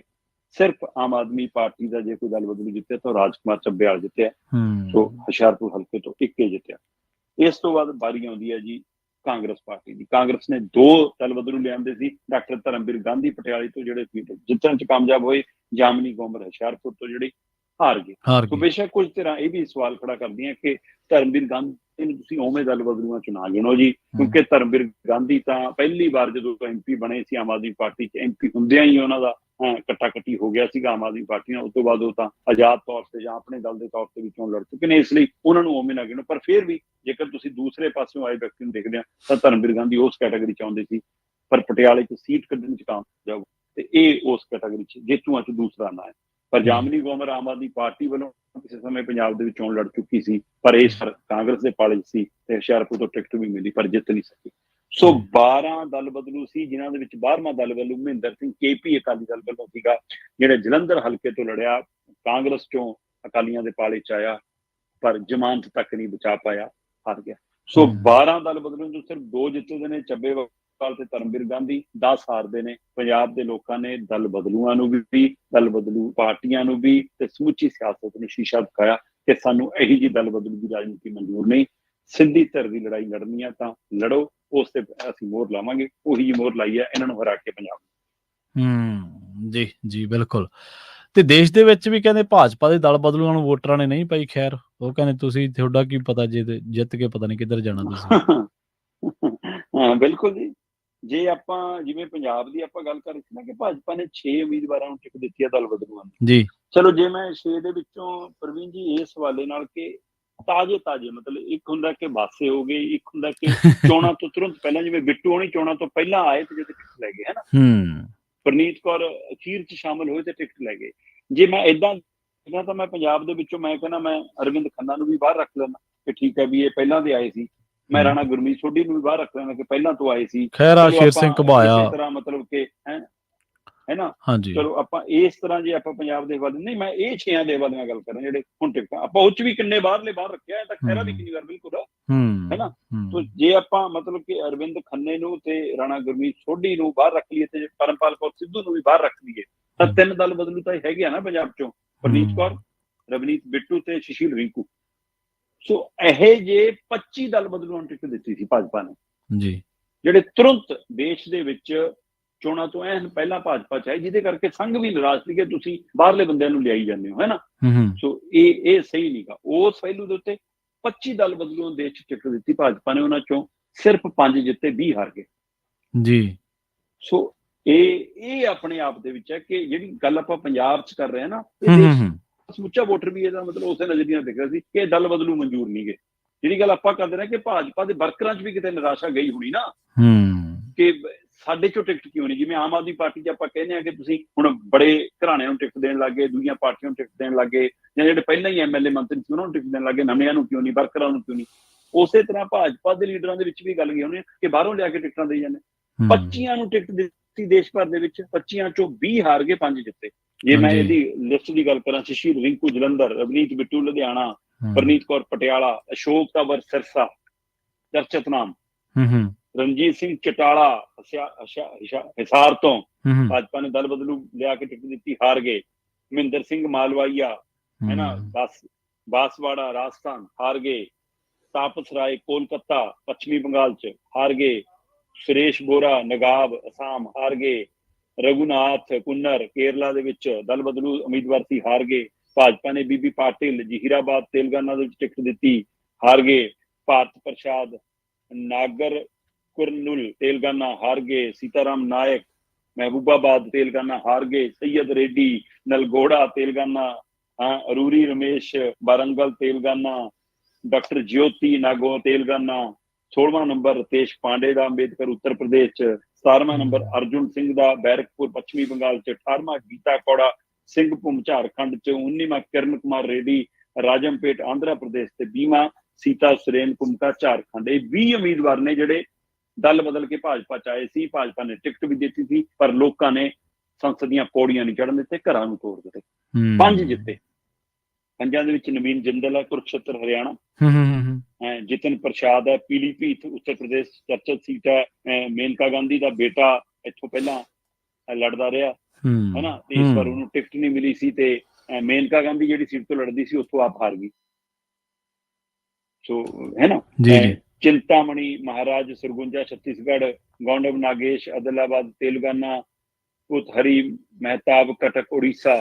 ਸੋ ਇਹ 5 ਦਲ ਬਦਲੂ ਉਮੀਦਵਾਰ ਨੇ, ਨਵੀਨ ਜਿੰਦਲ, ਜਿਤਨ ਪ੍ਰਸਾਦ, ਚਿੰਤਾਮਣੀ, ਗੌਡਮ ਨਾਗੇਸ਼ ਤੇ ਉੱਤਰ ਹਰੀ, ਜਿਹੜੇ ਜਿੱਤ ਸਕੇ ਨੇ, ਨਹੀਂ 20 ਹਾਰ ਗਏ। ਸੋ ਇਸ ਲਈ ਜਿਹੋ ਜਿਹਾ ਪੰਜਾਬ 'ਚ ਉਹੋ ਜਿਹਾ ਦੇਸ਼ 'ਚ ਦਲ ਬਦਲੂ ਦੀ ਰਾਜਨੀਤੀ ਮਨਜ਼ੂਰ ਨਹੀਂ। ਜੀ ਜੀ ਬਿਲਕੁਲ। ਅਗਲੀ ਖਬਰ ਦੇ ਵੱਲ ਵਧੀਏ ਤੇ ਗੱਲ ਕਰੀਏ ਆਪਾਂ ਸ਼ਰਮਾ ਜੀ ਪੰਜਾਬ ਦੇ ਵਿਧਾਇਕਾਂ ਦੀ। ਕਹਿੰਦੇ 12 ਵਿਧਾਇਕ ਚੋਣ ਲੜੇ ਤੇ 4 ਹੀ ਜਿੱਤ ਸਕੇ ਜੀ। ਆਪਾਂ ਇਸ ਸਵਾਲ ਨਾਲ ਵੀ ਗੱਲ ਕਰਦੇ ਰਹੇ ਹਾਂ ਪ੍ਰਵੀਨ ਜੀ ਕਿ ਰੱਬ ਕਰੇ ਪੰਜਾਬ 'ਚ ਜਿਮਨੀ ਚੋਣ ਦਾ ਬੋਝ ਨਾ ਪਵੇ ਜੀ ਜੀ ਹੈ ਨਾ। ਸੋ ਇਸ ਲਈ ਬਚਾਇਆ ਜੀ। ਮਤਲਬ ਜੇ 5 ਮੰਤਰੀ ਹਾਰੇ ਨੇ, 5 ਮੰਤਰੀਆਂ 'ਚ 4 ਮੰਤਰੀ ਹਾਰੇ ਨੇ ਇਹਨਾਂ ਦੇ। ਆਮ ਆਦਮੀ ਪਾਰਟੀ ਨੇ ਆਪਣੀ 5 ਕੈਬਨਿਟ ਮੰਤਰੀ ਉਤਾਰੇ ਸੀ, ਮਤਲਬ ਉਹ 4 ਜਿਹੜੇ ਹਾਰੇ ਨਾ, ਮਤਲਬ 4 ਸਾਡੀਆਂ ਐਮਐਲਏ ਦੀ ਜਿਮਨੀ ਚੋਣਾਂ ਬਚ ਗਈਆਂ ਜੀ। ਬਿਲਕੁਲ ਸੋ ਇਹ ਇਸ ਲਈ ਆ ਖਰਚਾ ਬਚਿਆ ਨਾ, ਪੰਜਾਬ ਦੇ ਸਿਰ ਤੇ ਪੈਣਾ ਸੀ ਨਾ ਬੋਝ ਤਾਂ ਉਹ, ਬਿਲਕੁਲ ਸੋ ਇਸ ਲਈ ਬਿਲਕੁਲ। ਉਹ ਬਚਾਏ। ਕਾਂਗਰਸ ਪਾਰਟੀ ਨੇ 3 MLA ਤਾਰੇ ਸੀ, ਚਲੋ 2 ਜਿੱਤ ਗਏ, ਇੱਕੋ ਬਚੀ, ਸਾਡੀ ਜਿਮਨੀ ਚੋਣ ਤਾਂ ਬਚੀ। ਸੋ ਇਸ ਲਈ ਇਸ ਪਹਿਲੂ ਤੋਂ ਦੇਖਣ ਦੀ ਲੋੜ ਹੈ। ਇੱਥੇ ਵੀ 12 MLA ਮੈਦਾਨ 'ਚ ਸੀਗੇ, 8 ਕਾਂਗਰਸ ਨੇ ਆਪਣੇ ਚੋਂ ਦਿੱਤੇ ਸੀਗੇ, ਤੇ ਇੱਕ ਉਹਨਾਂ ਨੇ ਦਲ ਬਦਲੂ MLA ਨੂੰ ਲਿਆ ਕੇ ਟਿਕਟ ਦਿੱਤੀ ਸੀ। 9 MLA ਇੱਕ ਤਰ੍ਹਾਂ ਨਾਲ ਖੜੇ ਸੀਗੇ, ਤੇ 3 MLA ਮਤਲਬ ਸੀਗੇ ਜਿਹੜੇ ਕਾਂਗਰਸ ਵੱਲੋਂ ਸੀ। ਸੋ ਇਸ ਤਰ੍ਹਾਂ 12 MLA ਸੀ। ਇਹਨਾਂ 12 MLA ਦੇ ਵਿੱਚੋਂ ਪ੍ਰਵੀਨ ਜੀ 4 ਹੀ ਜਿੱਤ ਸਕੇ, 8 ਹਾਰ ਗਏ। ਸੋ ਆਹ ਜਿਮਨੀ ਚੋਣਾਂ ਬਚ ਗਈਆਂ। ਮਤਲਬ ਹਾਲ ਦੇਖੋ, ਜੇ ਆਪਾਂ ਪੰਜਾਬ 'ਚ ਗੱਲ ਕਰ ਰਹੇ ਹਾਂ ਕਿ ਦਲ ਬਦਲੂ ਨੂੰ ਨਕਾਰਿਆ, ਤੇ ਦੇਸ਼ 'ਚ ਵੀ ਦਲ ਬਦਲੂ ਨੂੰ ਨਕਾਰਿਆ। ਜੇ ਮੈਂ ਇੱਧਰ ਗੱਲ ਕਰ ਰਿਹਾ ਕਿ ਪੰਜਾਬ 'ਚ 5 ਕੈਬਨਿਟ ਮੰਤਰੀ ਖੜੇ ਸੀ, 1 ਜਿੱਤਿਆ, 4 ਹਾਰੇ, ਤਾਂ ਨਰਿੰਦਰ ਮੋਦੀ ਦੀ ਕੈਬਨਿਟ ਦੇ ਵੀ 19 ਮੰਤਰੀ ਹਾਰੇ। ਅੱਧਿਆਂ ਨੂੰ ਤਾਂ ਟਿਕਟਾਂ ਨਹੀਂ ਦਿੱਤੀ ਇਸ ਵਾਰ ਜੀ, MPਆਂ ਨੂੰ ਵੀ, ਜਾਂ ਮਤਲਬ ਕਿ ਦਿੱਲੀ 'ਚ ਜਿਵੇਂ 1 ਨੂੰ ਛੱਡ ਕੇ ਸਾਰੇ ਬਦਲਤੇ, ਹੈ ਨਾ। ਕਿੰਨਾ ਹੀ ਮਤਲਬ ਵਿੱਤ ਮੰਤਰੀ ਨਿਰਮਲਾ ਸੀਤਾਰਮਨ, ਹੈ ਨਾ, ਉਹੀ ਜਿਹੀ ਕਿੰਨੀ ਲੰਬੀ ਲਿਸਟ ਸੀ ਜਿਹਨਾਂ ਨੂੰ ਟਿਕਟ ਨਹੀਂ ਦਿੱਤੀ। ਪਰ ਜਿਹਨਾਂ ਨੂੰ ਦਿੱਤੀ ਉਹਨਾਂ 'ਚ ਚਾਹੇ ਉਹ ਸਮ੍ਰਿਤੀ ਇਰਾਨੀ ਕਹਿ ਲਓ, ਚਾਹੇ ਅਜੇ ਮਿਸ਼ਰਾ ਟੈਨੀ ਕਹਿ ਲਓ, ਇਹੋ ਜਿਹੇ 19 ਕੇਂਦਰੀ ਮੰਤਰੀ ਹਾਰ ਗਏ ਨਰਿੰਦਰ ਮੋਦੀ ਦੀ ਕੈਬਨਿਟ ਦੇ। ਸੋ ਉਸੇ ਤਰ੍ਹਾਂ ਪੰਜਾਬ ਦੇ ਵਿੱਚ ਵੀ 5 ਦੇ ਵਿੱਚੋਂ 4 ਮੰਤਰੀ ਹਾਰ ਗਏ। ਮੀਥੇਰ ਜਿੱਤੇ ਜੀ, ਰਾਜਕੁਮਾਰ ਚੱਬੇਵਾਲ MLA ਸੀਗੇ, ਜਿੱਤੇ। ਸੁਖਜਿੰਦਰ ਰੰਧਾਵਾ MLA ਸੀਗੇ, ਜਿੱਤੇ। ਰਾਜਾ ਵੜਿੰਗ MLA ਸੀ, ਜਿੱਤੇ। ਇਹ 4 MLA ਨੇ ਜਿਹੜੇ MP ਬਣ ਗਏ। ਇਹ ਤੋਂ ਬਿਨਾਂ ਕੁਲਦੀਪ ਸਿੰਘ ਧਾਲੀਵਾਲ ਅਜਨਾਲਾ ਤੋਂ MLA ਸੀ, ਪਰ ਅੰਮ੍ਰਿਤਸਰ ਦੀ ਲੋਕ ਸਭਾ ਚੋਣ ਹਾਰ ਗਏ। ਇਹਦਾ ਮਤਲਬ ਜਿਮਨੀ ਚੋਣ ਬਚ ਗਈ। ਲਾਲਜੀਤ ਭੁੱਲਰ ਪੱਟੀ ਤੋਂ MLA ਸੀ, ਖਡੂਰ ਸਾਹਿਬ ਤੋਂ MP ਦੀ ਚੋਣ ਲੜੇ, ਹਾਰ ਗਏ। ਮਤਲਬ ਪੱਟੀ ਵਾਲੀ MLAਸ਼ਿਪ ਬਚੀ ਰਹਿ ਗਈ। ਗੁਰਮੀਤ ਖੁੱਡੀਆਂ ਲੰਬੀ ਤੋਂ MLA ਸੀਗੇ, ਬਠਿੰਡਾ ਵਾਲੀ ਲੋਕ ਸਭਾ ਚੋਣ ਲੜੀ, ਲੋਕ ਸਭਾ ਚੋਣ ਹਾਰ ਗਏ, ਜਾਂ ਮਤਲਬ ਲੰਬੀ ਤੋਂ MLA ਬਣੇ ਰਹਿਣਗੇ। ਡਾਕਟਰ ਬਲਵੀਰ ਸਿੰਘ ਪਟਿਆਲਾ ਦਿਹਾਤੀ ਤੋਂ MLA ਸੀਗੇ, ਪਟਿਆਲਾ ਲੋਕ ਸਭਾ ਚੋਣ ਹਾਰ ਗਏ, ਇਹਦਾ ਮਤਲਬ ਪਟਿਆਲਾ ਦਿਹਾਤੀ ਦੇ MLA ਰਹਿਣਗੇ। ਅਮਨ ਸ਼ੇਰ ਸਿੰਘ ਕਲਸੀ ਬਟਾਲਾ ਤੋਂ MLA ਬਣੇ ਰਹਿਣਗੇ, MP ਹਾਰ ਗਏ। ਜਗਦੀਪ ਸਿੰਘ ਕਾਕਾ ਬਰਾੜ ਸ੍ਰੀ ਮੁਕਤਸਰ ਸਾਹਿਬ ਤੋਂ MLA ਬਣੇ ਰਹਿਣਗੇ, ਕਿਉਂਕਿ ਫਿਰੋਜ਼ਪੁਰ ਤੋਂ ਜਿਮਨੀ ਚੋਣ, ਫਿਰੋਜ਼ਪੁਰ ਤੋਂ ਲੋਕ ਸਭਾ ਦੀ ਚੋਣ ਹਾਰ ਗਏ। ਅਸ਼ੋਕ ਪ੍ਰਾਸ਼ਰ ਪੱਪੀ ਜੀ ਲੁਧਿਆਣਾ ਦੇ ਵਿੱਚ, ਲੁਧਿਆਣਾ ਕੇਂਦਰੀ ਤੋਂ MLA ਸੀ, ਲੁਧਿਆਣਾ ਲੋਕ ਸਭਾ ਚੋਣ ਹਾਰ ਗਏ। ਡਾਕਟਰ ਰਾਜਕੁਮਾਰ ਚੱਬੇਵਾਲ 1 ਜਿੱਤ ਗਏ। ਇਸੇ ਤਰ੍ਹਾਂ ਸੁਖਜਿੰਦਰ ਰੰਧਾਵਾ ਤੇ ਰਾਜਾ ਵੜਿੰਗ ਜਿੱਤ ਗਏ, ਪਰ ਸੁਪਾਲ ਖਹਿਰਾ ਭੁਲੱਥ ਤੋਂ MLA ਸੀ, ਸੰਗਰੂਰ ਦੀ ਲੋਕ ਸਭਾ ਚੋਣ ਹਾਰ ਗਏ, ਇਸ ਲਈ ਭੁਲੱਥ ਤੋਂ MLA ਬਣੇ ਰਹਿਣਗੇ। ਸੋ ਇਸ ਹਵਾਲੇ ਨਾਲ ਕਿ 9 ਬੰਦੇ ਸੀਗੇ ਆਮ ਆਦਮੀ ਪਾਰਟੀ ਦੇ, ਜਿਨ੍ਹਾਂ ਚੋਂ 2 ਜਿੱਤੇ ਨੇ, 7 MLA ਹਾਰ ਗਏ, ਜਿਨ੍ਹਾਂ 'ਚ 4 ਮੰਤਰੀ ਵੀ ਹਾਰ ਗਏ, ਤੇ ਇਸ ਲਈ ਜਿਮਨੀ ਚੋਣ ਤੋਂ ਬਚਾਏ। ਤੇ ਕਾਂਗਰਸ ਦੇ 3 MLA ਮੈਦਾਨ 'ਚ 2 ਜਿੱਤੇ, 1 ਹਾਰ ਗਿਆ। ਸੋ ਇਸ ਲਈ 12 ਦੇ ਵਿੱਚੋਂ ਸਿਰਫ 4 ਜਿੱਤ ਸਕੇ, 8 MLA ਹਾਰ ਗਏ। ਇਹ ਵੀ ਲੋਕਾਂ ਨੇ ਕਿਹਾ ਕਿ ਭਾਈ ਤੁਹਾਨੂੰ 5 ਸਾਲ ਹੀ MLA ਚੁਣਿਆ, ਤੁਹਾਡੇ 'ਚ 5 ਮੰਤਰੀ ਬਣੇ ਨੇ, ਸੋ ਤੁਸੀਂ ਮੰਤਰੀ ਵਾਲੀ ਡਿਊਟੀ 5 ਸਾਲ ਨਿਭਾਓ, ਤੁਸੀਂ MLA ਵਾਲੀ ਸੇਵਾ 5 ਸਾਲ ਨਿਭਾਓ, ਆਪਣੇ ਪਾਰਟੀ ਦੇ ਵਿੱਚ ਹੋਰ ਅਹੁਦੇਦਾਰ ਵਰਕਰ ਹੋਣਗੇ, ਉਹਨਾਂ 'ਚੋਂ ਟਿਕਟ ਦਿਓ। ਪਰ ਇੱਥੇ ਵੀ ਲੋਕਾਂ ਨੇ ਇਹਨਾਂ ਨੂੰ ਅਕਸ ਦਿਖਾਇਆ, ਸ਼ੀਸ਼ਾ ਦਿਖਾਇਆ, ਚੇਤਾਵਨੀ ਦਿੱਤੀ ਆ, ਤੇ ਜੇ ਹੁਣ ਵੀ ਨਾ ਸੁਧਰੇ ਫਿਰ ਬਹੁਤ ਦੇਰ ਹੋ ਜੂਗੀ। ਜੀ ਬਿਲਕੁਲ ਬਿਲਕੁਲ। ਤੇ ਅਗਲੀ ਖਬਰ ਦੇ ਵੱਲ ਵਧੀਏ ਤੇ ਗੱਲ ਕਰੀਏ ਪੰਜਾਬ ਦੇ, ਜਿਵੇਂ ਤੁਸੀਂ ਵਿਧਾਇਕਾਂ ਦਾ ਜ਼ਿਕਰ ਕੀਤਾ, 4 ਤਾਂ ਤੁਸੀਂ ਕਿਹਾ ਜਿੱਤ ਗਏ, ਤੇ ਜ਼ਿਮਨੀ ਚੋਣਾਂ ਕਹਿੰਦੇ 5 ਹੋਣੀਆਂ ਤੈਅ ਨੇ। ਸ਼ਾਇਦ ਸ਼ੀਤਲ ਅੰਗਰਾਲ ਦਾ ਜਿਹੜਾ ਹਿਰਦੇ ਪਰਿਵਰਤਨ ਹੋਇਆ ਸੀ, ਉਹ ਵੀ ਹੁਣ ਉਹਨੂੰ ਰਾਸ ਨਹੀਂ ਆ ਰਿਹਾ। ਬਿਲਕੁਲ ਜੀ, ਤੁਸੀਂ ਦੁਰਸਤ ਫਰਮਾ ਰਹੇ ਹੋ ਕਿ ਇਹ 5 ਜਿਮਨੀ ਚੋਣਾਂ ਹੋਣੀਆਂ ਨੇ, ਜਿਨ੍ਹਾਂ ਚੋਂ 4 ਤਾਂ ਹੀ ਨੇ। ਤੇ ਗਿੱਦੜਬਾਹਾ ਦੇ ਵਿੱਚ ਹੁਣ ਜਿਮਨੀ ਚੋਣ ਹੋਣਾ ਤੈਅ ਆ, ਬਰਨਾਲਾ ਦੇ ਵਿੱਚ ਹੁਣ ਜਿਮਨੀ ਚੋਣ ਹੋਣਾ ਤੈਅ ਆ, ਚੱਬੇਵਾਲ ਦੇ ਵਿੱਚ ਜਿਮਨੀ ਚੋਣ ਹੋਣਾ ਤੈਅ ਆ, ਤੇ ਡੇਰਾ ਬਾਬਾ ਨਾਨਕ ਦੇ ਵਿੱਚ ਜਿਮਨੀ ਚੋਣ ਹੋਣਾ ਤੈਅ ਆ। ਹਾਂ, ਬੇਸ਼ੱਕ ਖਿੱਚੋਤਾਣ ਇੱਥੇ ਵੀ ਹੈਗੀ ਆ। ਜੇ ਗੁਰਮੀਤ ਸਿੰਘ ਮੀਥੇਰ ਬਣ ਗਏ MP, ਤਾਂ ਬਰਨਾਲਾ ਤੋਂ ਉਮੀਦਵਾਰ ਕੌਣ? ਵੈਸੇ ਤਾਂ ਹੁਣ ਸਾਰੀਆਂ ਪਾਰਟੀਆਂ ਨੂੰ ਜਦੋਜਹਿਦ ਕਰਨੀ ਪੈਣੀ ਆ, ਮੁੜ ਨਵੇਂ ਸਿਰੇ ਤੋਂ ਫਿਰ ਉਮੀਦਵਾਰ ਲੱਭਣੇ ਪੈਣੇ, ਤੇ ਚੋਣ ਤਾਂ ਲੜਨੀ ਓ ਪੈਣੀ ਆ। ਜੀ ਹੈ ਨਾ। ਸੋ ਇਸ ਲਈ, ਪਰ ਆਮ ਆਦਮੀ ਪਾਰਟੀ ਦੇ ਵਿੱਚ ਮੰਨਿਆ ਜਾ ਰਿਹਾ ਕਿ ਇੱਕ ਪਾਸੇ ਦਲਵੀਰ ਗੋਲਡੀ ਕਹਿੰਦਾ ਮੈਨੂੰ ਤਾਂ ਲਿਆਂਦਾ ਹੀ ਇਸੇ ਵਾਅਦੇ ਨਾਲ ਸੀਗਾ ਜੀ, ਹੈ ਨਾ, ਤੇ ਕਿ ਜੇ ਜਿੱਤ ਗਏ ਤਾਂ ਤੈਨੂੰ। ਤੇ ਦੂਏ ਪਾਸੇ ਕਹਿੰਦੇ ਕਿ ਭਗਵੰਤ ਮਾਨ ਹੋਰਾਂ ਦੀ ਨੇੜੇ ਵਾਲੀ, ਯਾਰ ਹੁਣ ਆਪਾਂ ਕਰਮਜੀਤ ਅਨਮੋਲ ਨੂੰ ਸੈੱਟ ਕਰੀਏ, ਕਰਮਜੀਤ ਅਨਮੋਲ ਨੂੰ ਇੱਥੋਂ ਟਿਕਟ ਦੇ ਕੇ MLA ਬਣਾਈਏ। ਤੇ ਉਧਰ ਕਹਿੰਦੇ ਜੀ ਰਾਘਵ ਚੱਡਾ ਵੀ ਉਂਗਲੀ ਨੂੰ ਸ਼ਾਹੀ ਲਾ ਕੇ ਫਿਰ ਰਹੇ ਸੀਗੇ ਕਿ ਜੇ ਮੇਰੀ ਗੱਲ ਬਣ ਜਾਵੇ। ਪਰ ਜਿਹੋ ਜਿਹੇ ਨਤੀਜੇ ਆਏ ਨੇ, ਆਮ ਆਦਮੀ ਪਾਰਟੀ ਜਿਵੇਂ 3 ਸੀਟਾਂ ਜਿੱਤੀ ਆ, ਹੁਣ ਰਾਘਵ ਚੱਡਾ ਤੇ ਦਾਗ ਖੇਡਣ ਵਾਲੀ ਸਥਿਤੀ 'ਚ ਨਹੀਂ ਹੈਗੀ ਪੰਜਾਬ 'ਚ ਆਮ ਆਦਮੀ ਪਾਰਟੀ। ਪਰ ਵਰਕਰ ਤੇ ਲੀਡਰਾਂ ਦੇ ਅੰਦਰ ਇਹ ਵੀ ਚਰਚਾ ਹੈ ਕਿ ਬਰਨਾਲੇ ਤੋਂ ਉਮੀਦਵਾਰ ਉਹ ਹੋਣਾ ਚਾਹੀਦਾ ਜਿਹੜਾ ਸੰਗਰੂਰ 'ਚ ਜਿਮਨੀ ਚੋਣ ਹਾਰਿਆ ਸੀ ਆਮ ਆਦਮੀ ਪਾਰਟੀ ਦਾ, ਸਿਮਰਜੀਤ ਮਾਨ ਦੇ ਸਾਹਮਣੇ। ਸੋ ਉਸ ਦਾ ਹੱਕ ਬਣਦਾ। ਸੋ ਪਰ ਕਿਹਨੂੰ ਮਿਲਦੀ ਹੈ, ਕਿਹਨੂੰ ਨਹੀਂ, ਤੇ ਕਿਹੜੀ ਪਾਰਟੀ ਤੋਂ ਕਿਹਨੂੰ ਮਿਲਦੀ ਹੈ ਵੀ ਸਵਾਲ ਲੈਣਾ। ਪਰ ਚੋਣ ਬਰਨਾਲੇ 'ਚ ਵੀ ਹੋਣੀ ਹੈ ਜੀ, ਇਸੇ ਤਰ੍ਹਾਂ ਚੋਣ ਚੱਬੇਵਾਲ ਵਿਧਾਨ ਸਭਾ ਹਲਕੇ 'ਚ ਵੀ ਹੋਣੀ ਹੈ, ਸੁਖਜਿੰਦਰ ਰੰਧਾਵਾ ਦੇ MP ਬਣਨ ਨਾਲ ਡੇਰਾ ਬਾਬਾ ਨਾਨਕ 'ਚ ਵੀ ਹੋਣੀ ਹੈ, ਤੇ ਰਾਜਾ ਵੜਿੰਗ ਦੇ ਵਿਧਾਨ ਸਭਾ ਹਲਕੇ ਗਿੱਦੜਬਾਹ 'ਚ ਵੀ ਹੋਣੀ। ਔਰ ਹੋ ਸਕਦਾ ਗਿੱਦੜਬਾਹ ਚੋਣ ਅੰਮ੍ਰਿਤਾ ਵੜਿੰਗ ਤੁਹਾਨੂੰ ਚੋਣ ਲੜਦੀ ਨਜ਼ਰ ਆਵੇ, ਕਿਉਂਕਿ ਰਾਜਾ ਵੜਿੰਗ ਨਹੀਂ ਚਾਹਣਗੇ ਕੋਈ ਬਾਹਰਲਾ ਮੇਰੇ ਹਲਕੇ 'ਚ ਪੈਰ ਲਾ ਜਾਵੇ, ਤੋ ਉਸ ਨੂੰ ਆਪਣੇ ਘਰੇ ਵੀ ਰੱਖਣਾ ਚਾਹਣਗੇ। ਤੇ ਉਹਨਾਂ ਨੂੰ ਇਹ ਵੀ ਹੈ ਕਿ ਜੇ ਸਾਈ ਦੇ ਵਿੱਚ ਮੈਨੂੰ ਵਾਪਸ ਆਉਣਾ ਪਿਆ ਤਾਂ ਮੈਂ ਫਿਰ ਤਬਦੀਲੀ ਕਰ ਲਵਾਂ, ਫਿਰ ਮੈਂ ਕਹਾਂਗੇ ਲੁਧਿਆਣੇ ਤੋਂ ਮੇਰੀ ਘਰ ਵਾਲੀ ਲੜ ਲੂਗੀ ਤੇ ਮੈਂ ਇੱਥੋਂ। ਕੈਪਟਨ ਨੇ ਇੱਕ ਵਾਰ ਕੀਤਾ ਸੀ ਨਾ ਏਦਾਂ। ਜੀ ਬਿਲਕੁਲ। ਸੋ ਇਹ ਇਸ ਲਈ ਇਹ ਉਸੇ ਤਰ੍ਹਾਂ ਦਾ ਰੰਗ ਢੰਗ ਹੈ। ਤੇ ਬੀਬੀ ਇੱਕ ਵਾਰ MLA ਬਣ ਗਈ ਸੀ ਪ੍ਰਨੀਤ ਕੌਰ, ਤੇ ਆਪ MP ਬਣ ਗਏ ਸੀ, ਫਿਰ ਆਪ MLA ਬਣ ਗਏ, ਬੀਬੀ ਫਿਰ MP ਬਣਾ ਲਈ। ਸੋ ਇਸ ਲਈ ਇਹ ਵੀ ਹੋ ਸਕਦਾ ਕਿ ਤਾਂ ਕਿ ਮੁੱਖ ਮੰਤਰੀ ਦੀ ਦੌੜ 'ਚ ਵੀ ਬਣੇ ਰਹਿਣ, ਇਹ ਵੀ ਇੱਕ ਪਹਿਲੂ ਹੈ। ਪਰ ਫਿਰ ਵੀ ਜੀ ਚਾਰੇ ਹਲਕੇ ਨੇ, ਬਰਨਾਲਾ, ਚੱਬੇਵਾਲ, ਡੇਰਾ ਬਾਬਾ ਨਾਨਕ ਤੇ ਗਿੱਦੜਬਾਹ, ਜਿੱਥੋਂ MP ਬਣਨ ਕਰਕੇ MLA ਦੀ ਚੋਣ ਹੋਣੀ ਆ। ਪਰ ਤੁਸੀਂ ਦਰੁਸਤ ਫਰਮਾਇਆ ਕਿ ਜਲੰਧਰ ਪੱਛਮੀ ਤੋਂ ਸ਼ੀਤਲ ਉਗਰਾਲ ਸਮਝੇ ਨਹੀਂ ਪਾਏ ਕਿ ਮੈਂ ਕਰਾਂ ਕੀ। ਭਾਜਪਾ ਵਾਲੇ ਪਾਸਿਓਂ ਆਪ ਚ ਆ ਕੇ MLA ਘਰ ਨਹੀਂ ਭਰਿਆ, ਫਿਰ ਵੀ ਵਾਪਸੀ ਕਰ ਲਈ ਭਾਜਪਾ 'ਚ। ਪਤਾ ਨਹੀਂ ਕੀ ਮਜਬੂਰੀਆਂ ਹੁੰਦੀਆਂ। ਕਦੇ ਕਿਸੇ ਸਮੇਂ ਪ੍ਰੈਸ ਕਾਨਫਰੰਸ ਕਰਕੇ ਆਮ ਆਦਮੀ ਪਾਰਟੀ ਵੱਲੋਂ ਸਭ ਤੋਂ ਵੱਧ ਭਾਜਪਾ ਦੇ ਉੱਤੇ ਪਹਿਲਾ ਦੋਸ਼ ਮੜਨ ਵਾਲਾ ਇਹੀ ਸੀ ਕਿ ਸਾਨੂੰ 25 ਕਰੋੜ 45 ਕਰੋੜ 'ਚ ਖਰੀਦਿਆ ਜਾ ਰਿਹਾ ਜੀ, ਹੈ ਨਾ। ਜੀ। ਸੋ ਪਰ ਉਹੀ ਵਿਅਕਤੀ ਭਾਜਪਾ ਚਲਾ ਗਿਆ, ਤੇ ਹੁਣ ਫਿਰ ਕਹਿੰਦਾ ਜੀ ਮੇਰਾ ਅਸਤੀਫਾ ਮਨਜ਼ੂਰ ਕਿਉਂ ਕਰ ਲਿਆ, ਮੈਨੂੰ ਪੁੱਛਿਆ ਹੀ ਨਹੀਂ। ਉਹ ਕਹਿੰਦੇ ਭਾਈ ਯਾਰ ਅਸਤੀਫਾ ਦੇ ਹੀ ਕਿਉਂ ਗਿਆ, ਕਿ ਫਿਰ ਮਨਜ਼ੂਰੇ ਕਰਨਾ ਸੀ ਅਸੀਂ ਤਾਂ। ਅਸਤੀਫਾ ਤੇਰਾ ਮਨਜ਼ੂਰ ਹੈ, ਚਾਹੇ ਉਹਦੇ ਪਿੱਛੇ ਰਾਜਨੀਤੀ ਆ, ਹੈਗੀ ਦਿੱਤਾ ਇਹ ਤੇ ਇਸੇ ਲਈ ਮਨਜ਼ੂਰ ਹੋਇਆ ਨਾ। ਬੇਸ਼ੱਕ ਕਿਹਦਾ ਨਹੀਂ ਕਰਨਾ, ਕਦੋਂ ਨਹੀਂ ਕਰਨਾ, ਇਹ ਸਾਰਿਆਂ ਨੂੰ ਪਤਾ, ਇਹਦੇ ਪਿੱਛੇ ਖੇਡ ਚੱਲਦੀ ਆ। ਪਰ ਇੱਥੇ ਸ਼ੀਤਲ ਉਗਰਾਲ ਦਾ ਅਸਤੀਫਾ ਮਨਜ਼ੂਰ ਹੋਣ ਦਾ ਮਤਲਬ ਇਹ ਜ਼ਿਮਨੀ ਚੋਣ ਤੈਅ ਆ। ਸੋ ਇਸ ਲਈ 5 ਹਲਕਿਆਂ ਦੇ ਵਿੱਚ ਪੰਜਾਬ 'ਚ ਜ਼ਿਮਨੀ ਚੋਣ ਹੋਊਗੀ। ਇਹਦਾ ਮਤਲਬ ਪੰਜਾਬ ਨੂੰ 5 ਨਵੇਂ MLA ਵੀ ਮਿਲਣਗੇ ਜੀ। ਇਹ 6 ਮਹੀਨਿਆਂ 'ਚ ਹੋ ਜਾਣੀ ਆ। ਨਵੰਬਰ ਤੱਕ 6 ਮਹੀਨੇ ਬਣਦੇ, 6 ਮਹੀਨੇ ਦੇ ਅੰਦਰ ਅੰਦਰ ਕਰਾਉਣੀ ਜ਼ਰੂਰੀ ਹੁੰਦੀ ਹੈ। ਸੋ ਨਵੰਬਰ ਤੱਕ 5 ਨਵੇਂ MLA ਮਿਲਣਗੇ ਜੀ। ਇੱਕ ਵਾਰ ਫਿਰ ਚੋਣ ਦਾ ਰੰਗ 5 ਹਲਕਿਆਂ 'ਚ ਦੇਖਣ ਨੂੰ ਮਿਲੇਗਾ। ਦੇਖੋ, ਵੈਸੇ ਤਾਂ ਸ਼ਰਮਾ ਜੀ ਸਿਆਸੀ ਗਲਿਆਰਿਆਂ ਦੇ ਵਿੱਚ ਤਰ੍ਹਾਂ ਦੀਆਂ ਚਰਚਾਵਾਂ ਚੱਲਦੀਆਂ ਰਹਿੰਦੀਆਂ, ਤਰ੍ਹਾਂ ਦੀ ਜਿਹੜੀ ਰਣਨੀਤੀ ਹੈ ਉਹਦੇ ਤੇ ਗੱਲਬਾਤ ਹੁੰਦੀ ਰਹਿੰਦੀ ਹੈ। ਪਰ ਆਮ ਆਦਮੀ ਪਾਰਟੀ ਤੇ ਕਾਂਗਰਸ ਤੇ ਅਕਾਲੀ ਦਲ ਦੇ ਹਵਾਲੇ ਦੇ ਨਾਲ ਇਹ ਗੱਲਾਂ ਆ ਰਹੀਆਂ ਕਿ ਕਾਂਗਰਸੀ ਤਾਂ ਕਹਿ ਰਹੇ ਅੰਦਰ ਖਾਤੇ ਕਿ ਕੋਈ ਨਹੀਂ, ਦੇਖ ਲਾਂਗੇ ਜ਼ਿਮਨੀ ਚੋਣਾਂ ਜੇ ਆ ਜਾਂਦੀਆਂ, ਕਿਉਂਕਿ ਕਾਂਗਰਸੀਆਂ ਦੇ ਹੌਸਲੇ ਬੁਲੰਦ ਆ। ਉਹਨਾਂ ਨੂੰ ਲੱਗਦਾ ਹੈ ਕਿ 2 ਜਿਹੜੀਆਂ ਸੀਟਾਂ ਨੇ ਉਹਨਾਂ ਤੇ ਉਹ ਬੜੇ ਪੱਕੇ ਤੇ ਬੜੇ ਸ਼ੋਰ ਹੋ ਕੇ ਚੱਲ ਰਹੇ ਨੇ। ਗਿੱਦੜਬਾਹੇ ਵਾਲੀ ਅਮਰਿੰਦਰ ਸਿੰਘ, ਰਾਜਾ ਵੜਿੰਗ, ਸਾਰੇ ਮਾਲਵੇ 'ਚ ਆਪ ਦੀ ਹਨੇਰੀ ਸੀ, ਉਦੋਂ ਉਹ ਸੀਟ ਬਚ ਗਈ ਕਾਂਗਰਸ ਦੀ। ਇਸੇ ਤਰ੍ਹਾਂ ਜਿਹੜੇ ਆਪਣੇ ਡੇਰਾ ਬਾਬਾ ਨਾਨਕ ਤੋਂ ਸੁਖਜਿੰਦਰ ਰੰਧਾਵਾ, ਹਾਂਜੀ, ਉਹਨਾਂ ਨੂੰ ਵੀ ਉਹ ਕਹਿੰਦੇ ਇੱਥੇ ਕੋਈ ਖਤਰਾ ਨਹੀਂ, ਤੁਸੀਂ ਚਿੰਤਾ ਨਾ ਕਰੋ ਕਿਸੇ ਗੱਲ ਦੀ। ਤਾਂ ਹੁਣ ਆਮ ਆਦਮੀ ਪਾਰਟੀ ਦੇ ਗਲਿਆਰਿਆਂ ਦੇ ਵਿੱਚ ਤੇ ਅਕਾਲੀ ਦਲ ਦੇ ਗਲਿਆਰਿਆਂ ਦੇ ਵਿੱਚ ਇਹ ਚਰਚਾ ਜ਼ਰੂਰ ਹੈ ਕਿ ਇਹਨਾਂ ਚੋਣਾਂ ਦਾ ਸਾਹਮਣਾ ਕਿਵੇਂ ਕੀਤਾ ਜਾਵੇ। ਮੁੱਖ ਮੰਤਰੀ ਸਾਹਿਬ ਦੇ ਜੀ ਉਹ ਜਲੰਧਰ ਪੱਛਮੀ ਤੋਂ ਵੀ ਹੁਣ ਆਸ ਕਰਦੀ ਹੈ ਕਾਂਗਰਸ।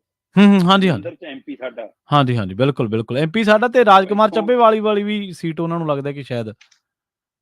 ਹਾਂ, ਦੇਖੋ ਕਾਂਗਰਸ ਤੋਂ ਗਈ ਉਧਰ ਹੈ, ਉਹ ਜ਼ੋਰ ਮਾਰ ਸਕਦੇ। ਜੀ ਬਿਲਕੁਲ। ਤੇ ਜਿਹੜੀ ਅਸਲ ਦੇ ਵਿੱਚ ਜਿਹੜੀ ਚਰਚਾ ਉਹ ਹੈ ਕਿ ਹੁਣ ਥੋੜਾ ਜਿਹਾ ਪੰਜਾਬ ਦੇ ਵਿੱਚ ਇਹ ਚਰਚਾ ਚੱਲੀ ਹੈ ਕਿ ਜੇਕਰ ਜ਼ਿਮਨੀ ਚੋਣਾਂ ਦੇ ਵਿੱਚ ਲੋਕਾਂ ਦਾ ਸਾਹਮਣਾ ਕਰਨਾ, ਤੇ ਪਹਿਲਾਂ ਤਾਂ ਜਿਹੜਾ ਦਿੱਲੀ ਵਾਲਾ ਆਪਣੇ ਦੇ ਉੱਤੇ ਡਿੱਗਦਾ ਕਿ ਹਰੇਕ ਵਾਰੀ ਗਾਜ ਕਿ ਬਈ ਦਿੱਲੀ ਵਾਲੇ ਚਲਾਉਂਦੇ ਆ, ਤੇ ਉਹ ਤੋਂ ਥੋੜਾ ਜਿਹਾ ਛੁਟਕਾਰਾ ਪਾਓ। ਦੂਜਾ ਇਹ ਹੈ ਕਿ ਦਲ ਬਦਲੂ ਤੇ ਲਿਆ ਕੇ ਹੁਣ ਲੋਕ ਸਭਾ ਚੋਣਾਂ ਦੇ ਵਿੱਚ ਥੋੜਾ ਜਿਹਾ ਸਵਾਦ ਲੈ ਹੀ ਲਿਆ। ਹੁਣ ਵਲੰਟੀਅਰਾਂ ਵੱਲ ਵੀ ਝਾਕੀਏ ਤੇ ਉਹਨਾਂ ਨੂੰ ਤਕੜੇ ਕਰੀਏ, ਤੇ ਜਲਦੀ ਨਾ ਕਰੀਏ। 4 ਕੁ ਮਹੀਨਿਆਂ ਦੇ ਵਿੱਚ, 3 ਕੁ ਮਹੀਨਿਆਂ ਦੇ ਵਿੱਚ ਡੈਮੇਜ ਕੰਟਰੋਲ ਕਰਕੇ ਤੇ ਉਦੋਂ ਬਾਅਦ ਹੀ ਹੱਥ ਪਾਇਆ ਜਾਵੇ। ਪੰਚਾਇਤੀ ਚੋਣਾਂ ਤੋਂ ਬਾਅਦ ਵੀ ਸ਼ਾਇਦ ਇਹ ਦੇਖਿਆ ਜਾ ਰਿਹਾ ਕਿ ਪੰਚਾਇਤੀ ਚੋਣਾਂ ਦੇ ਵਿੱਚ ਵੀ ਲੋਕਾਂ ਦਾ ਵੇਖ ਲਓ। ਇਹ ਵੀ ਹੈਗਾ ਪੰਜਾਬ 'ਚ, ਇਹ ਵੀ ਚਰਚਾ ਕਿ ਮੁੱਖ ਮੰਤਰੀ ਸਾਹਿਬ ਤੀਰ ਦੀ ਲੋੜ ਨਹੀਂ, ਤਰੀਕੇ ਨਾਲ ਕੰਮ ਕਰਨ ਦੀ ਲੋੜ ਹੈ। ਹੱਥਾਂ ਤੀਰ ਕੱਢ ਕੇ ਚਲਾਉਣ ਲੱਗ ਜਾਣਾ, ਇਹਦੇ ਨਾਲ ਸਰਕਾਰ ਨਹੀਂ ਚੱਲਦੀ। ਮਤਲਬ ਪੰਜਾਬ ਦੇ ਲੋਕਾਂ ਨੇ ਕਿਤੇ ਨਾ ਕਿਤੇ ਚੁਟਕਲਿਆਂ ਵਾਲੀ, ਕਿੱਕਲੀਆਂ ਵਾਲੀ, ਤਾਨਿਆਂ ਮਿਹਣੇ ਵਾਲੀ, ਬੱਤੀ ਦੰਦਾਂ ਵਾਲੀ ਰਾਜਨੀਤੀ ਵੀ ਨਕਾਰਤੀ ਹੈ 2 ਸਾਲਾਂ 'ਚ। ਹਾਂਜੀ, ਬਿਲਕੁਲ। ਸੋ ਉਹ ਤਰੀਕਾ ਵੀ ਬਦਲਣ ਦੀ ਲੋੜ ਹੈ ਸਰਕਾਰ ਨੂੰ। ਸਰਕਾਰ ਆਪਣੇ ਕੰਮ ਦਿਖਾਵੇ, ਲੋਕ ਆਪ ਮਾਰੇ ਕਹਿਣ ਕਿ ਬਾਈ ਸਰਕਾਰ ਕੰਮ ਕਰ ਰਹੀ ਹੈ, ਸੋ ਵੋਟ ਪਾਵਾਂਗੇ। ਕੱਲੀ ਬਿਜਲੀ ਨਾਲ ਹੁਣ ਚੋਣ ਨਹੀਂ ਜਿੱਤੀ ਜਾਣੀ, ਇਹ ਪਤਾ ਲੱਗ ਗਿਆ। ਇਹ ਪਤਾ ਲੱਗ ਗਿਆ, ਬਿਲਕੁਲ। ਤੇ ਬਿਜਲੀ ਹੁਣ ਉਵੇਂ ਵੀ ਨਹੀਂ ਮਿਲਣੀ, ਲੋਕਾਂ ਨੂੰ ਵੀ ਪਤਾ ਲੱਗ ਗਿਆ। ਨਹੀਂ ਆਉਂਦੀ ਨਹੀਂ ਜੀ, ਆਪਾਂ ਅੱਜ ਫੋਨ ਤੇ ਗੱਲ ਕਰ ਰਹੇ ਹਾਂ, ਉਹੀ ਉਸੇ ਦਾ ਪ੍ਰਤਾਪ ਹੈ। ਹਾਂਜੀ, ਬਿਲਕੁਲ। ਬਿਜਲੀ ਦੇ ਕੱਟ ਲੱਗੀ ਜਾਂਦੇ ਆ, ਮੇਰੀ ਝੱਖੜ ਆ ਗਈ ਜੀ, ਬੰਦ ਕਰ ਦੋ। ਜੀ। ਸ਼ਰਮਾ ਜੀ, ਇਹਨਾਂ ਖਾਸ ਖਬਰਾਂ ਤੇ ਖਾਸ ਜਾਣਕਾਰੀਆਂ ਦੇ ਲਈ ਬਹੁਤ ਧੰਨਵਾਦ ਜੀ। ਬਹੁਤ ਸ਼ੁਕਰੀਆ। ਜੀ। ਪ੍ਰੋਗਰਾਮ ਖਬਰ ਤੇ ਨਜ਼ਰ ਨੂੰ ਆਪਾਂ ਇੱਥੇ ਹੀ ਸਮਾਪਤ ਕਰਾਂਗੇ। ਤੁਹਾਡਾ ਸਾਰਿਆਂ ਦਾ ਬਹੁਤ ਧੰਨਵਾਦ। ਸਤਿ ਸ਼੍ਰੀ ਅਕਾਲ। ਜੁੜੇ ਰਹੋ ਪੰਜਾਬੀ ਰੇਡੀਓ USA ਦੇ ਨਾਲ।